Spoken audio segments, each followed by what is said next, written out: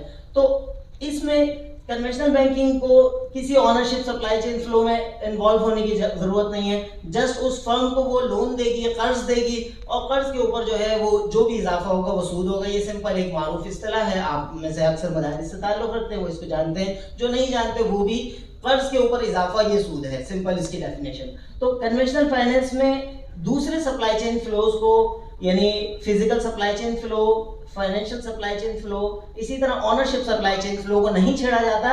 Information supply chain flu کو چھیڑنا ان کی بھی مجبوری ہے کیونکہ ان کو فائنینس اگین دس از یہ Turkish journal of Islamic economics میں پبلش ہوئی، یہ پبلکلی اویلیبل ہے. بلکہ جب کہ آپ گوگل اسکالر میں جسٹ لکھیں گے، گوگل اسکالر ریسرچ کا ایک سرچ انجن ہے، اس میں سمپل اسلامک فائنینس اور سپلائی چین کمبائنلی لکھیں گے تو یہ والی پبلیکیشن جو ہے پبلکلی اویلیبل ہے الحمدللہ. تو اس میں جو ہے یہ وہی والی بات، صرف مرابحہ کی ٹرانزیکشن کو ہم نے لیا ہے. کنونشنل بینک پہ جائیں گے، جسٹ لون دیا اور پرنسپل اگینسٹ میں. اس کے بعد جو ہے نیکسٹ اگر اسی ٹرانزیکشن کو raw material have you with us and other respected guests, especially respected Mufti Muhammad Zubair Usmani Sahib and all other audience. In this international research symposium, we are having different diversified speakers with different backgrounds, and especially my younger presenters, as they have presented their models from academia, their findings of research. And this is not only research that is being conducted in one off corner. Rather, they have conducted this research and after this one in publishable form, they extracted different research papers in national and international journals, well-recognized journals as they were mentioned. These are published. It means they are having worth. That is, what are the basic terms? Up to when we are not going to create awareness, my respected speakers with this, as they were asking, that we are having 20% Islamic banking and 98% Muslim population there in Pakistan. But we need to tell them that what is Islamic finance, what is Islamic banking. Islam is not all about devotional acts of ibadah. Rather, Islam is about these matters and muamalat as well, then to move to akhlaqiyat, to achieve final objectives from this one as well. So that's why I have discussed basic introduction of Islamic banking and economics for random listeners. Then I came with current statistics from perspective of Pakistan. as explained declared in Islamic Banking Bulletin of June 2023, in last month that was uploaded. Then what is the future perspective for this one? Yes, please. So as we can see that Pakistan's perspective is there, that Islamic finance started practically in 2002. And Alhamdulillah, those colleagues who are there, why we need Islamic finance? Why we need Islamic banking? Why we need Islamic flavors? So actually, there is need of Islamic microeconomic foundation, and who is having the background of social sciences, they know that all social sciences theories are based on the basis of human behavior. When these are on the basis of human behavior and their reflection, so individual who is the Muslim, they are having concept of Tawheed or Sunnah. They are having, but it is not this concept for the non-Muslim individual. Likewise, they are having concept of accountability in life hereafter, some ethics to society, but it doesn't matter for non-Muslim. All the theories what are proposed on the basis of the behavior of these non-Muslim individuals, if you are bringing them there in Muslim countries and trying to implement on Muslims, what will happen? There is problem of mismatchment, there is discrepancy in markets, there is financial exclusion. So there are a lot of problems that you can see there. So that's why social sciences theories are based upon individual behavior.